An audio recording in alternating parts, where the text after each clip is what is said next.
Assalamualaikum warahmatullahi wabarakatuh.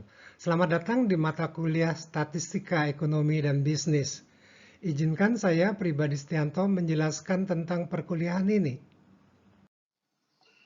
Baik, kita mulai. Pertama, mata kuliah ini berbobot 3 SKS. Ini berarti bahwa secara teoritis Anda perlu mengalokasikan waktu sampai dengan 3 dikali 170 menit atau 510 menit setiap pekannya dalam menjalani perkuliahan ini. Alokasi waktu 1 SKS sebanyak 170 menit ke dalam 50 menit tatap muka dan 60 menit tugas terstruktur serta 60 menit kegiatan mandiri dijabarkan di emas. Kedua, periode perkuliahan ditetapkan sebanyak 14 pekan, tidak termasuk yang digunakan untuk ujian tengah semester dan ujian akhir semester. Kemudian, ketiga, pelaksanaan perkuliahan ini adalah gabungan secara daring dan bersifat asinkronus menggunakan platform pembelajaran emas dan sesi perkuliahan sinkronus sebanyak 8 kali, yaitu pada pekan pertama, keempat, keenam, dan ketujuh untuk masa sebelum UTS dan pekan-pekan ke-9, ke-10, ke-11, dan ke-14 pada periode setelah UTS. Selanjutnya, pendekatan dalam pembelajaran ini tentu saja akan sangat student-centered, dengan inisiatif mahasiswa menjadi kunci keberhasilan studi. Mahasiswa aktif mencari untuk pengetahuannya sendiri, khususnya dari bahan-bahan yang telah disediakan berupa video, handout, dan rujukan serta buku teks mata kuliah ini. Selanjutnya, metode pembelajarannya sangat mendorong adanya kerjasama dalam kelompok kecil, agar para pembelajar dapat saling mendapat dan memberi pemahaman atas topik-topik yang dipelajarinya.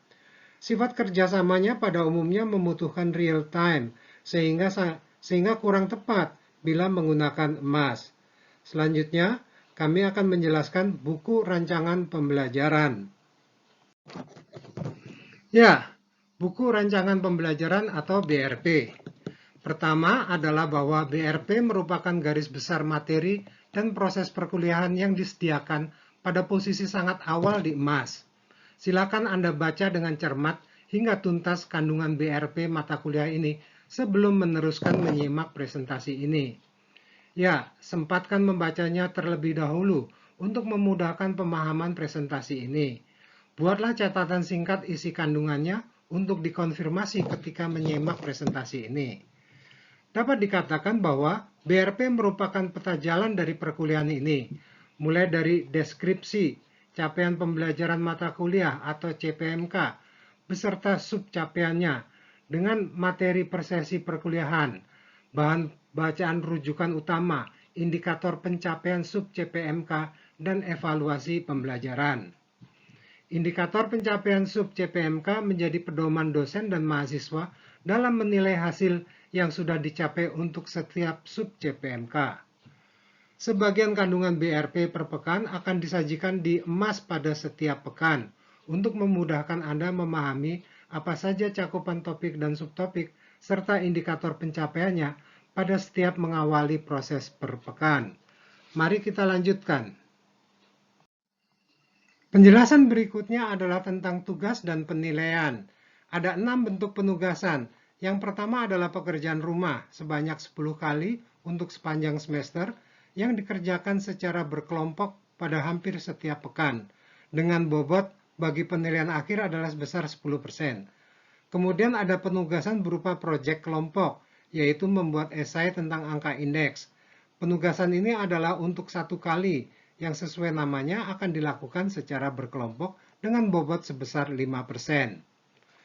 Penugasan berikutnya berupa sejumlah kuis, yaitu sebanyak 6 kali, yang tentu saja sebagai pekerjaan individu, dengan soal disediakan dan dijawab di emas, yang bobotnya adalah sebesar 15%. Komponen nilai berikutnya adalah ujian tengah semester, yang dilakukan secara tertulis pada waktu yang dijadwalkan oleh fakultas, dengan bobot 35% terhadap nilai akhir.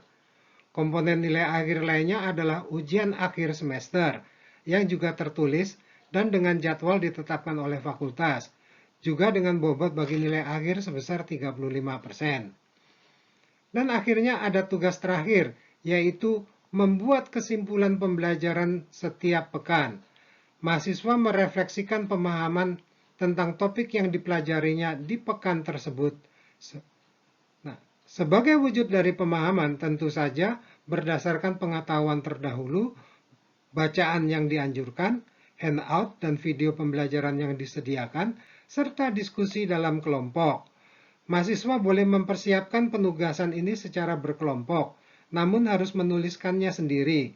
Hasilnya boleh sangat mirip, namun dilarang untuk identik. Kumpulan tugas ini menjadi bahan belajar Anda, terutama dalam menghadapi UTS dan UAS. Dan bobotnya bagi nilai akhir adalah 0%.